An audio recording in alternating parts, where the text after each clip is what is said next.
নবী আঙ্গুর দেখে খুশি হলেন। একটা আঙ্গুর তিনি হাতে নিয়ে বিসমিল্লাহ বলে মুখে দিলেন। আর উতবার গোলাম মালি ডাক দিয়া বলে, মিন আইনা জিতা, আপনি কোত্থেকে আসছেন? আল্লাহর নবী বলেন, জিতু মিনাল মক্কা, আমি মক্কা থেকে আসছি। বলে, আপনি মক্কা থেকে আসছেন, আপনি কি বললেন? বলে, আমি বিসমিল্লাহ বলছি।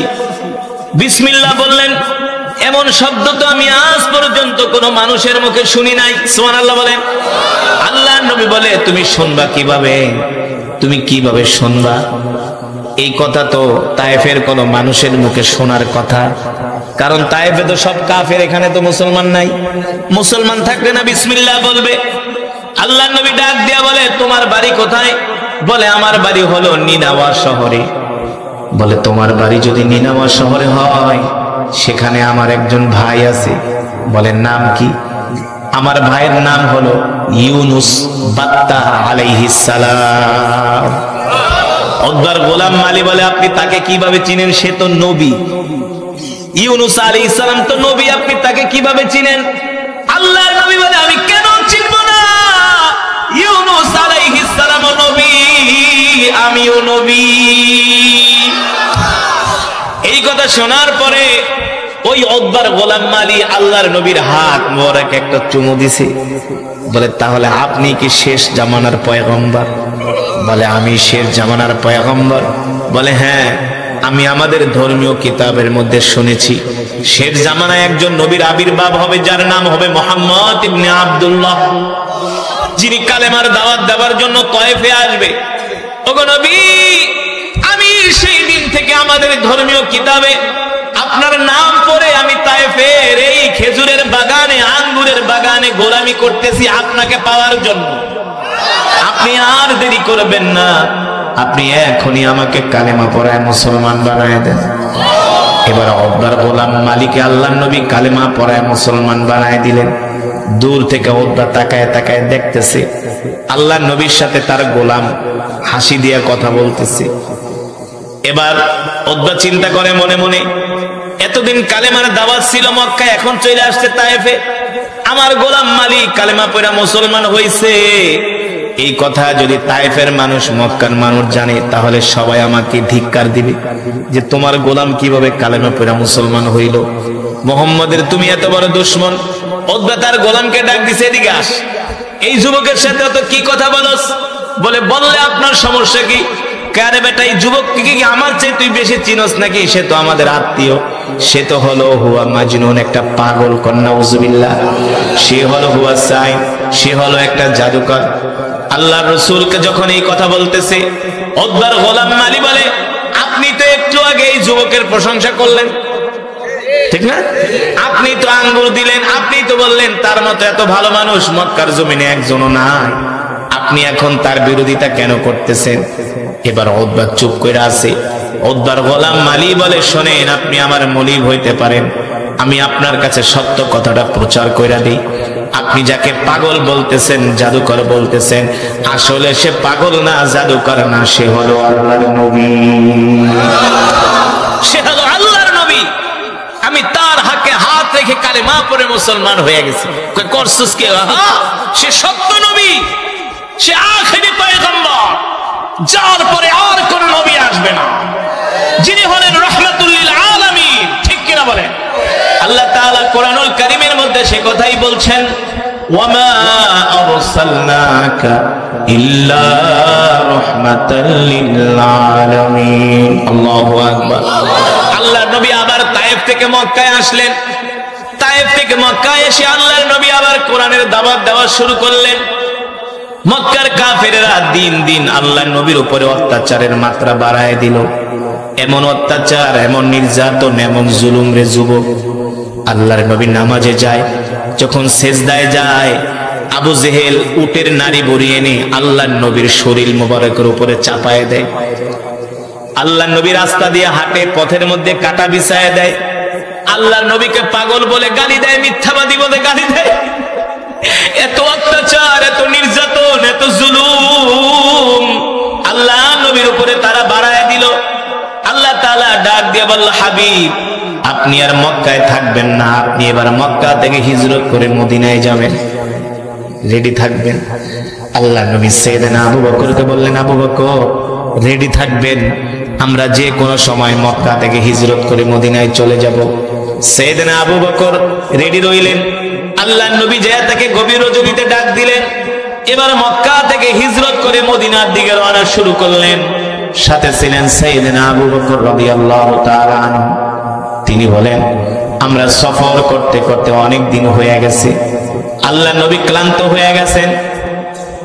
এক পর্যায়ে আমি দেখি আল্লাহর নবীর হাত মোবারক ধরে আমি হাঁটতেছি, রাস্তার মধ্যে যত পাথরগুলো সব আল্লাহর নবীকে দেখে সালাম দিতেছি। পাথরগুলো আল্লাহর নবীকে সালাম দেয়, গাছগুলো আল্লাহর নবীকে সালাম দেয়। আল্লাহ নবী ডাক দিয়া বলে, পাথর সালাম দাও, কারণ কি? বলে, কেন সালাম দিব না? আপনি কি মনে করছেন আপনাকে আমরা চিনি নাই? আপনি শুধু মানুষের নবী না, আপনি আমাদের নবী। জোরে বলেন সুবহানাল্লাহ। গাছগুলো আল্লাহর নবীকে সালাম দেয়। সাতিশ শাজারু নাতাকাল হাজারু শাক্কাল কমারু বিইশারাতিহি। আল্লাহর নবীকে গাছ সালাম দেয়, পাথরগুলো সালাম দেয়। শুধু এখানেই শেষ না, আল্লাহর নবী যখন পাথরের উপরে পাড়া দেয়, শক্ত পাথর তুলার মতো নরম হয়ে পাথর ডেবে যায়। সাইয়েদনা আবু বকর বলে, আল্লাহর নবী সফর করতে করতে ক্লান্ত হয়ে গেছেন। আমি বললাম, নবীজি একটু আমাকে খেদমত করার সুযোগ দেন। আমি আল্লাহর নবীকে আমার কোলে তুলে নিলাম।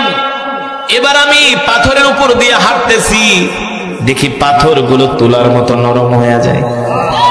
আর পাথরগুলো ডাক দিয়া বলে, আবু বকর, এই যে আপনার পায়ের নিচে আমরা পাথরগুলো নরম হয়ে যাচ্ছি, এটা আপনার বরকতে না, আল্লাহর নবীর বরকতে।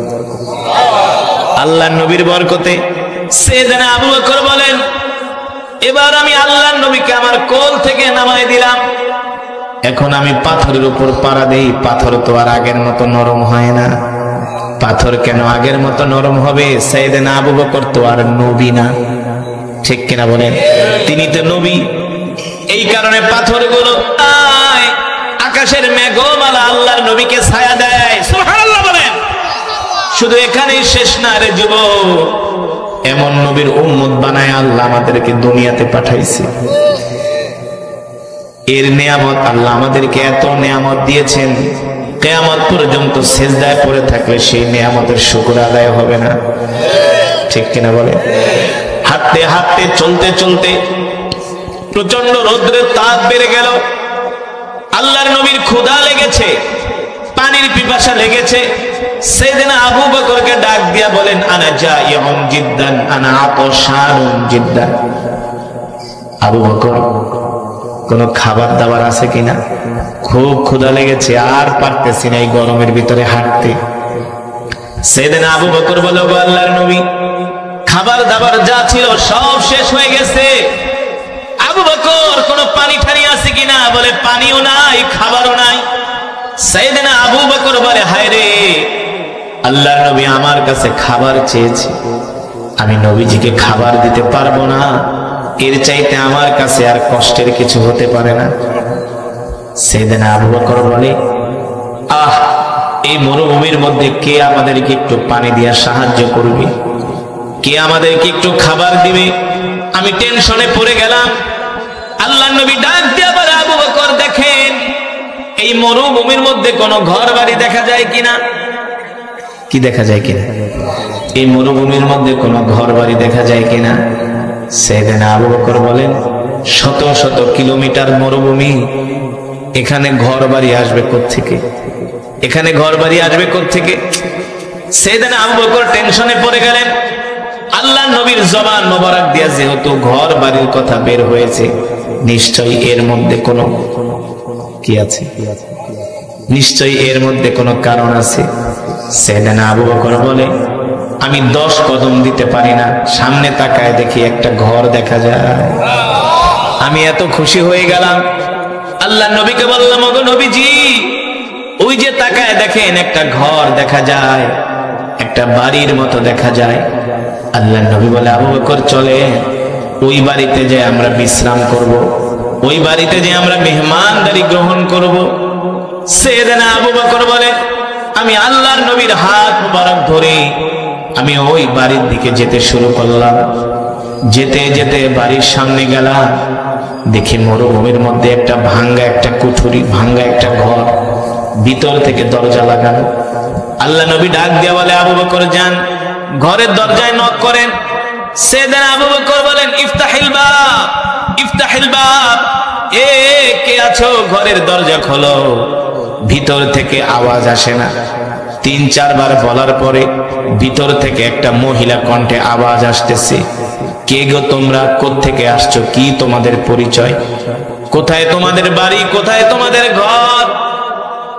সাইয়েদনা আবু বকর বলে, আমরা মক্কা থেকে আসছি, 2 জন মুসাফির মদিনায় যাব, তোমার বাড়িতে আমরা কিছুক্ষণের জন্য মেহমান হব। যিনি ঘরের ভিতরে ছিলেন ওই মহিলা বলে, শোনো, হয়তোবা তোমরা আমার পরিচয় জানো না, আমার নাম হলো উম্মে মাবাদ, আমার স্বামীর নাম হলো আবু মাবাদ, আমার বাড়িতে এখন কোনো পুরুষ মানুষ নাই যে তোমাদেরকে আপ্যায়ন করবে, মেহমানদারি করবে, আমি একা ঘরের মধ্যে একজন মহিলা মানুষ। সাইয়েদনা আবু বকর বলে, শোনেন, যদি তুমি ঘরে একা থাকো তাহলে তোমার কাছে কোনো খাবার দাবার থাকলে আমাদেরকে একটু মেহমানদারি করো। বলে, আনা ফাকিরুন জিদ্দান, আমরা একেবারে নিঃস্ব গরিব, আমাদের ঘর বাড়ি দেখে কি বোঝো না? বলে, কোনো খাবার দাবার নাই? কয় না। আরে কি বলো? বলে, খাবার দাবার না থাকলে অন্তত একটু পানি দিয়ে আমাদেরকে মেহমানদারি করো, আমাদের কলিজা, আমাদের পিপাসা নিবারণ করি। ঘর থেকে আওয়াজ আসে, শোনো, আমার স্বামী বকরি চড়ানোর জন্য মাঠে গেছে, আসার সময় কূপ থেকে পানি নিয়ে আসবে। আমাদের ঘরে কোনো পানিও নাই, ঘরে খাবারও নাই, পানিও নাই। আল্লাহর নবী রাহমাতুল লিল আলামিন দেখেন ওই উম্মে মাবাদের ঘরের সামনে একটা বকরি বাঁধা। কি বাঁধা? একটা বকরি বাঁধা। আল্লাহর নবী ডাক দিয়া বলে, আবু বকর, উম্মে মাবাদের ঘরের সামনে একটা বকরি বাঁধা আছে। উম্মে মাবাদকে বলেন, সে যদি অনুমতি দেয় আমরা এই বকরি থেকে একটু দুধ দোয়া 2 জনে খাই, পান করি, ক্ষুধা নিবারণ করি।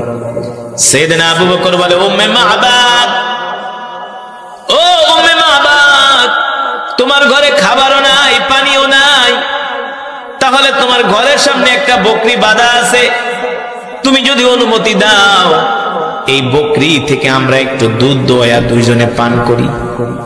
উম্মে মাবাদ মহিলা মানুষ ঘর থেকে বলে, শোনো পথিক, তোমরা হয়তোবা জানো না, আমাদের ঘরের সামনে যে বকরি বাঁধা আছে এই বকরি হলো একটা অসুস্থ বকরি, হাঁটতে পারে না, চলতে পারে না, দুধ দেবে তো দূরের কথা। আল্লাহর নবী বলে, আবু বকর, আপনি শুধু অনুমতি নেন, এই বকরি থেকে দুধ দোয়ানোর দায়িত্ব আমার। জোরে বলেন সুবহানাল্লাহ। উম্মে মাবাদ তো আর জানে না তার বাড়িতে কে আসছে, ঠিক কিনা বলেন? আল্লাহর নবী যখন আবু বকরকে বললেন, সাইয়েদনা আবু বকর বলে, বোন, তুমি শুধু অনুমতি দাও। 1 বার 2 বার 3 বার বলার পরে মহিলা রাগ করে কয়, কথা বললে বোঝো না, ঠিক আছে যাও, তোমরা পারলে অসুস্থ বকরির থেকে দুধ দোয়া 2 জনে পান করো। আল্লাহর নবী বলে, আবু বকর, অনুমতি তো আনছেন, এবার উম্মে মাবাদের থেকে একটা পাত্র নিয়ে আসেন, কারণ দুধ দোয়ায় তো একটা পাত্রতে রাখতে হবে। উম্মে মাবাদ ঘরের থেকে একটা ছোট পাত্র দিছে। আল্লাহর নবী বলে, ছোট পাত্রে হবে না, বড় পাত্র আনেন। সাইয়েদনা আবু বকর বলে, বোন, একটা বড় পাত্র দাও, ছোট পাত্রে হবে না। মহিলা মানুষ আরো রাগ করছে, এত বারবার বলি অসুস্থ বকরি দুধ দেয় না, আবার বড় পাত্র। ঘর থেকে একটা বড় পাত্র দিয়া উম্মে মাবাদ বলে, আমার সন্দেহ হলো, আসলে দেখি আমার বাড়িতে কে আসছে। উম্মে মাবাদ বলে, আমি ঘরের দরজাটা একটু ফাঁকা করে বাহিরে তাকাইলাম, দেখি আমার ঘরের উঠানে একজন যুবক দাঁড়ায় আছে, তার চেহারা আমি দেখি আর বারবার আকাশের চাঁদের কথা মনে করি, দেখি চাঁদ সুন্দর নাকি এই যুবক সুন্দর। উম্মে মাবাদ বলে, আল্লাহি রব্বিল কাবা, রবের কাবার কসম খায়া বলি, ওই চাঁদের চেয়েও এই যুবক সুন্দর। উম্মে মাবাদ বলে আমি যুবক মুহাম্মাদের চেহারা দিকে তাকাই রইলাম, এখন আমি আর আমার নজর ফিরাইতে পারি না। আল্লাহু আকবার। এত সুন্দর চেহারার মানুষ আমি আজ পর্যন্ত কোনোদিন দেখি নাই। উম্মে মাবাদ আল্লাহর নবীর সৌন্দর্যের বর্ণনা দেয়। উম্মে মাবাদ বলে মুহাম্মাদের চোখগুলো এত সুন্দর, চুলগুলো এত সুন্দর, কত সুন্দর করে কথা বলে, মুস্কি হাসি দেয়। চেহারার ভিতরে কোনো ক্লান্তির ছাপ নাই।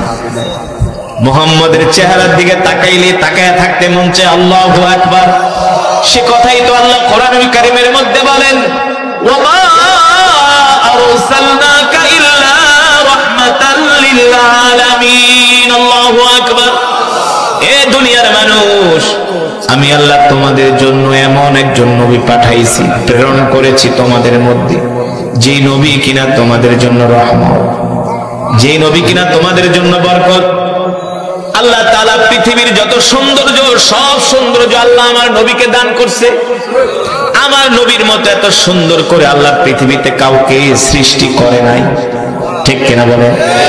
আম্মা জান আয়েশা রাদিয়াল্লাহু তাআলা আনহা বলেন, আম্মা জান আয়েশা রাদিয়াল্লাহু তাআলা আনহা বলেন, মিশরের রমণীরা পয়গম্বর ইউসুফের চেহারা দেখা আপেল কাটতে কাটতে তারা আঙ্গুল কেটে ফেলেছিল, কিন্তু আমার স্বামী মুহাম্মদ সাল্লাল্লাহু আলাইহি সাল্লামের চেহারা যদি মিশরের রমণীরা দেখতো, তারা শুধু আঙ্গুল কাটতো না, আল্লাহর নবীর চেহারার দিকে তাকায় নজর ফিরাইতে পারতো না, তারা তাদের কলিজা কেটে ফেলতো।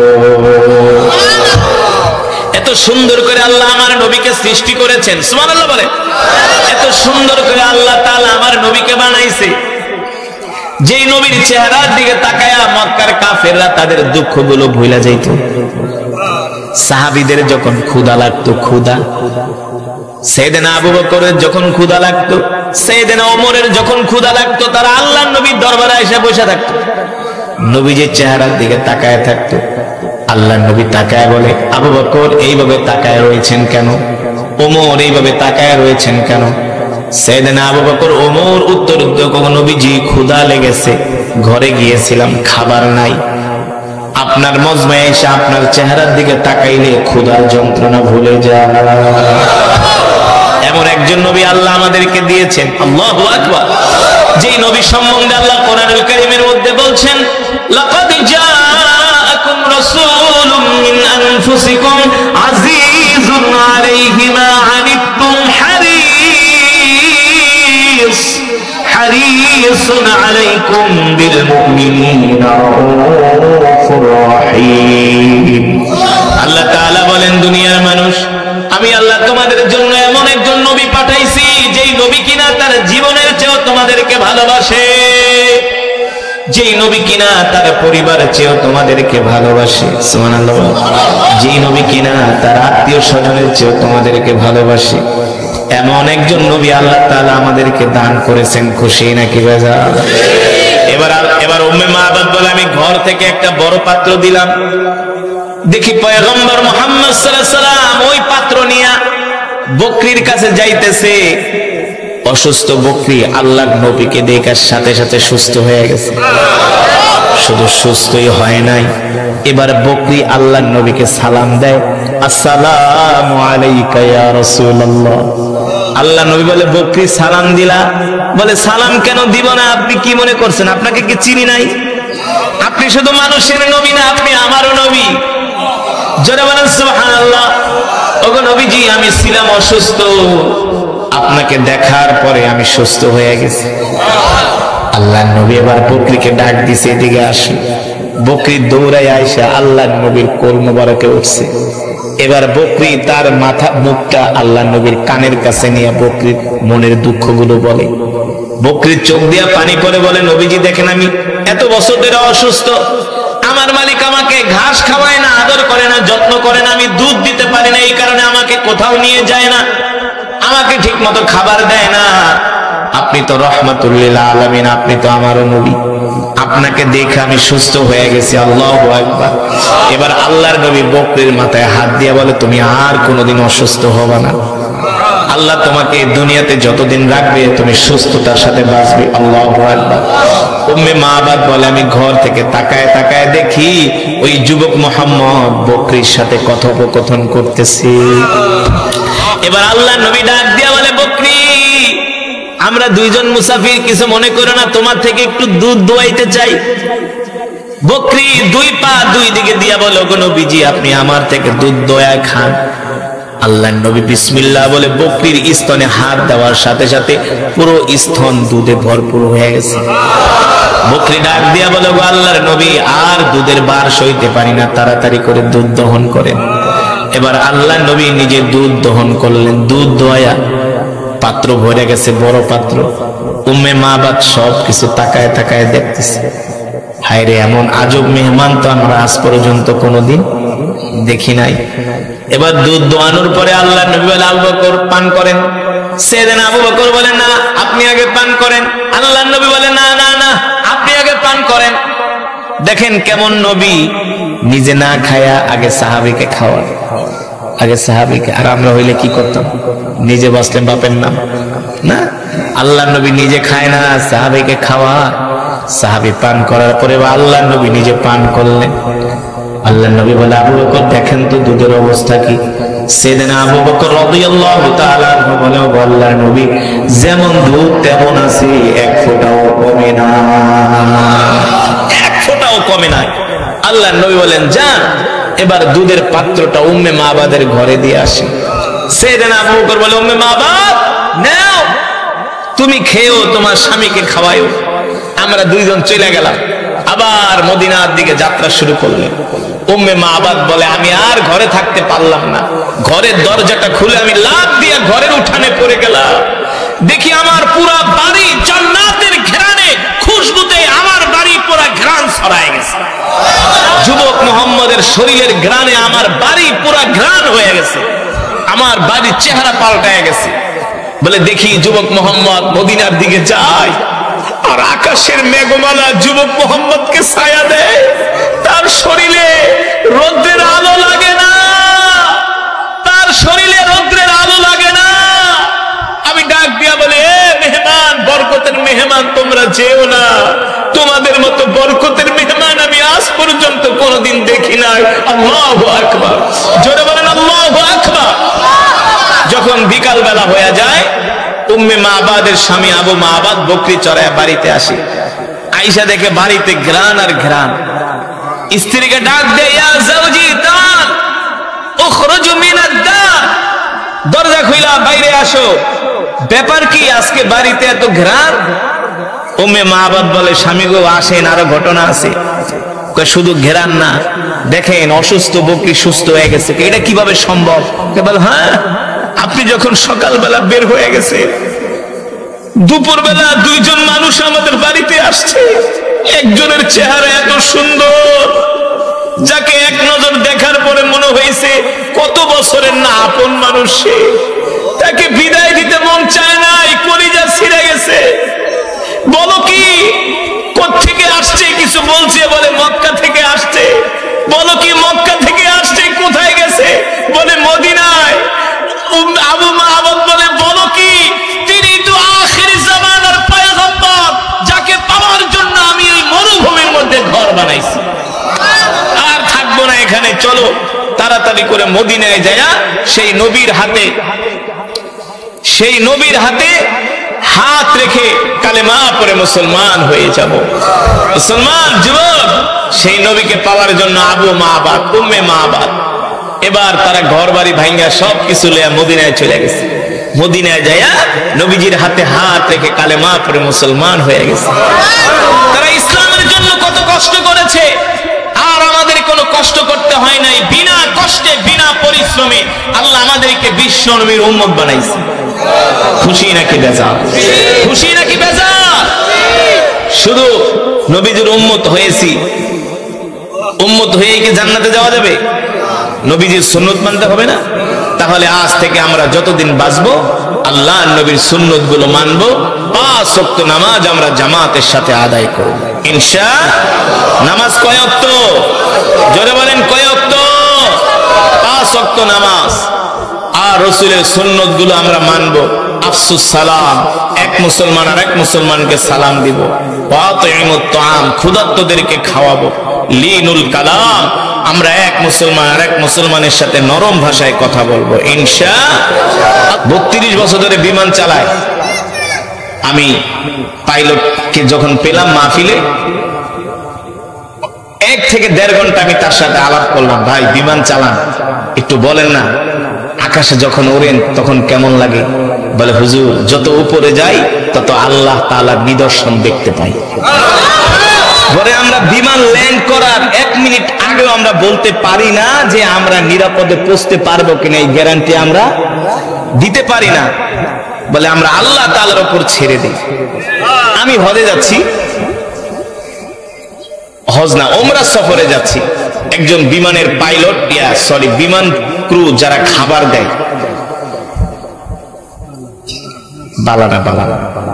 বালা বলে মেয়েদের ক্রু যারা ছেলে, একজন বয়স্ক লোক উত্তরায় ওনার বাসা।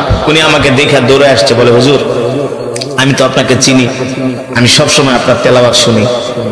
তো আমি বলি যেহেতু আমাকে চিনে, আমার ভক্ত, তো বলছি আপনার নাস্তার রাস্তার কাজটা শেষ করে আসেন, আপনার সাথে গল্প করবো। বলে ঠিক আছে হুজুর, আপনাকে পাইছি, আপনার সাথে আজকে গল্প করব।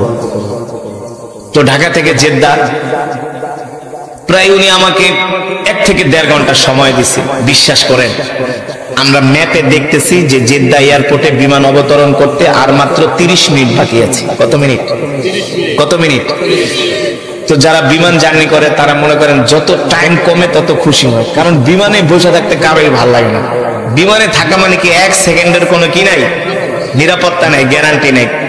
তো আমি ক্রুকে বলতেছি, ভাই আর 30 মিনিট বাকি আছে, আমরা বিমান ল্যান্ড করবো। হুজুর এটা গ্যারান্টি দেওয়া যায় না, এটা আল্লাহর হাতে। সুবহানাল্লাহ বলেন। কার হাতে? আরো জোরে বলুন, কার হাতে? আল্লাহ রাব্বুল আলামিন কোরআনুল কারীমের মধ্যে সে কথাই বলছেন, ফাবিআইয়ি আলাই রাব্বিকুমা তুকাদ্দিবান। নবী আপনি বলে দেন, হে দুনিয়ার মানুষ, তোমরা আমার কোন নিয়ামতকে অস্বীকার করবে? তোমরা আমার কোন নিয়ামতকে অস্বীকার করতে পারবে না। আমি আল্লাহ তোমাদেরকে হাজারো কোটি নিয়ামত দিয়া তোমাদেরকে আমি আল্লাহ ডুবিয়ে রেখেছি, ঠিক কিনা বলেন? কত নিয়ামত, কত নিয়ামত। ওয়া ইন তাউদ্দু নি'মাতাল্লাহি লা তুহসুহা ইন্নাল্লাহা লাগফুরুর রহিম। আল্লাহ রাব্বুল আলামিন বলেন, দুনিয়ার মানুষ, আমি আল্লাহ তোমাদেরকে যে কত নিয়ামত দিয়েছি, এই নিয়ামত তোমরা কিয়ামত পর্যন্ত গণনা করে শেষ করতে পারবে না, ঠিক কিনা বলেন?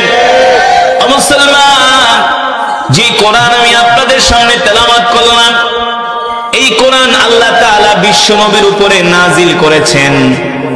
আল্লাহ তাআলা বিশ্ব নবীর উপরে কোরআন নাজিল করে আল্লাহ তাআলা নবীকে বলে দিয়েছেন, নবী ইন্না আনজালনা ইলাইকা যিকরা লিতুবাইয়িনা লিন-নাস। নবী আমি আল্লাহ আপনাকে যে কোরআন দিয়েছি, এই কোরআন চাইলে আমি পয়গম্বর ইব্রাহিমকে দিতে পারতাম, ঠিক কিনা বলেন? এই কোরআন আমি চাইলে মুসা কালিমুল্লাহকে দিতে পারতাম, এই কোরআন আমি চাইলে ইউনূসকে দিতে পারতাম, এই কোরআন আমি চাইলে দাউদকে দিতে পারতাম, কিন্তু আমি আল্লাহ এই কোরআন কোন পয়গম্বরকে দেই নাই। এই কোরআন আমি আমার হাবিবের জন্য রেখে দিয়েছি। আল্লাহু আকবার। সুতরাং নবী আপনার এত সম্মান, এত মর্যাদা একমাত্র কোরআনের কারণে, ঠিক কিনা বলেন? আল্লাহর নবীর এত মর্যাদা, এত সম্মান সব পয়গম্বরের চেয়ে আল্লাহ রাসূলের মর্যাদা বেশি, ইজ্জত বেশি, সম্মান বেশি। কিসের কারণে? আরো জোরে বলেন। আল্লাহ তাআলা সে কথাই বলছেন, ইন্না আনজালনা ইলাইকা যিকরা লিতুবাইয়িনা লিন-নাস।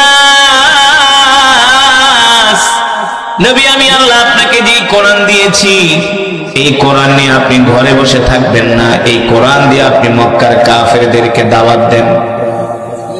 সুবহানাল্লাহ বলেন।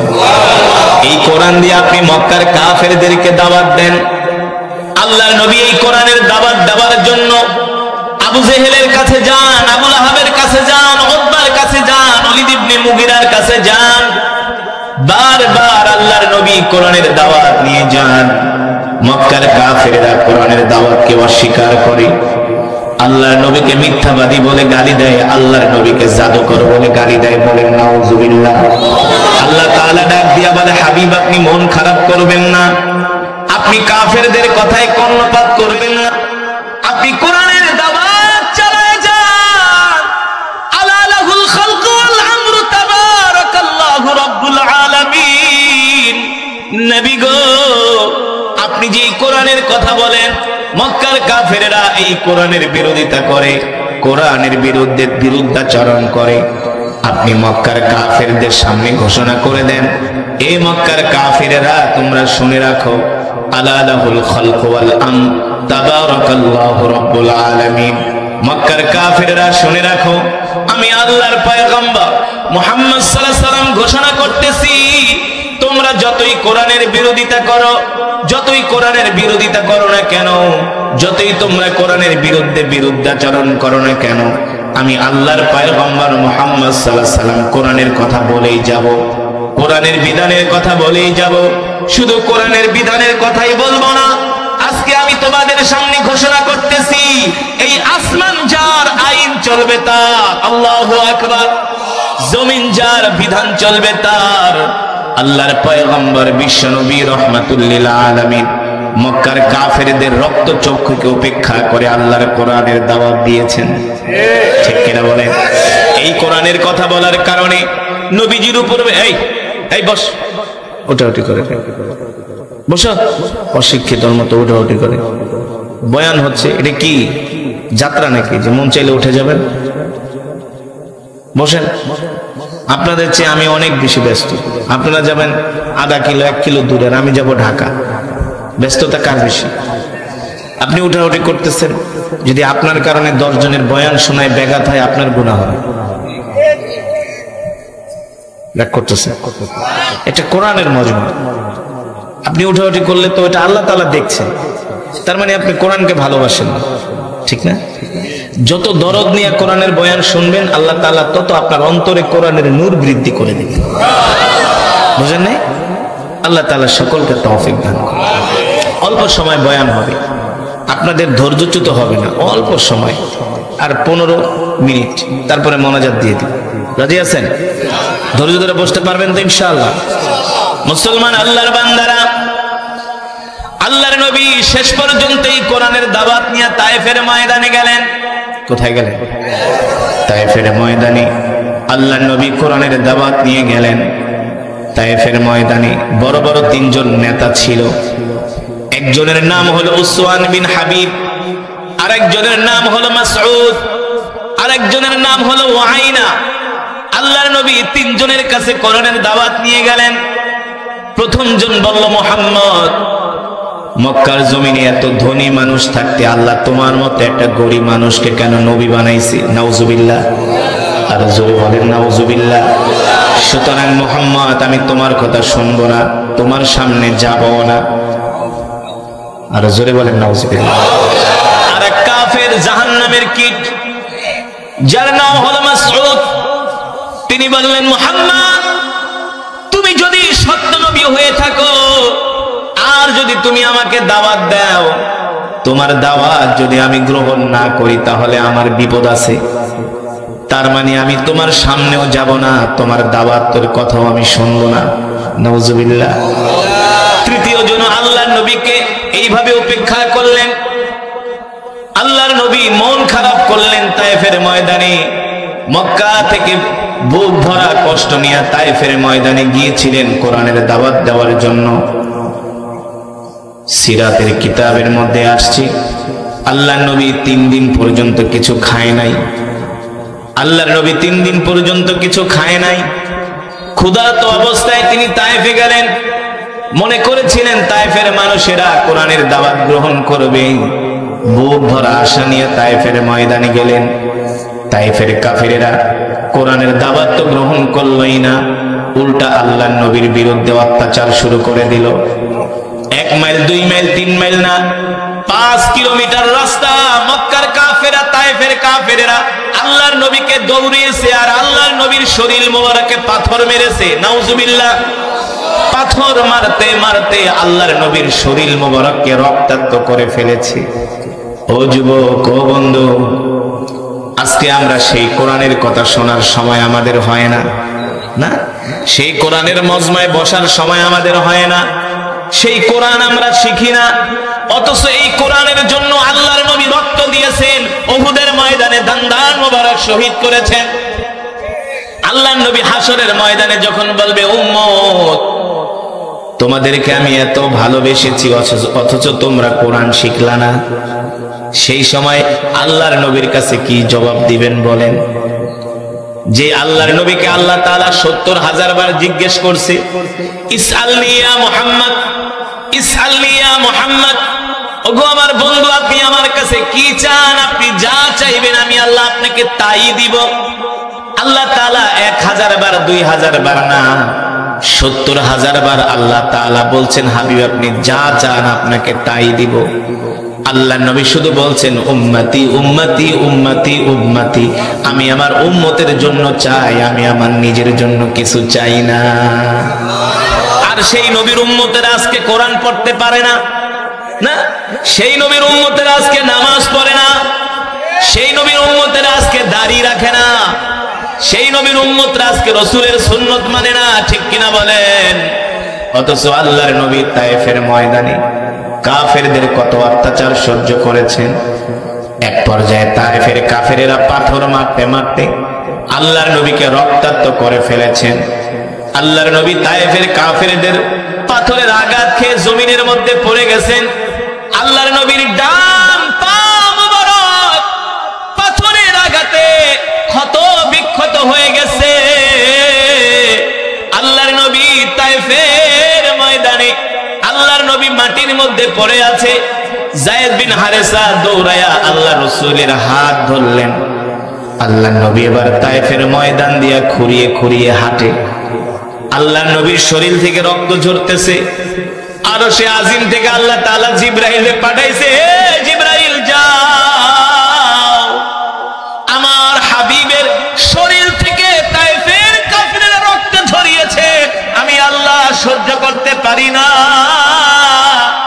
যাও যাও আমার হাবিবের কাছে জিজ্ঞেস করো, আমার হাবিব যদি চায় এক মুহূর্তের মধ্যে আমি আল্লাহ তায়েফের পাথরের পাহাড় দিয়া চাপা দিয়া আমি আল্লাহ তায়েফবাসীদেরকে শেষ করে দিব, ঠিক কিনা বলেন? জিবরাইল আয়েশা বলে, ওগো নবীজি, এই যে আমার সাথে যত ফেরেশতাদের দেখতেছেন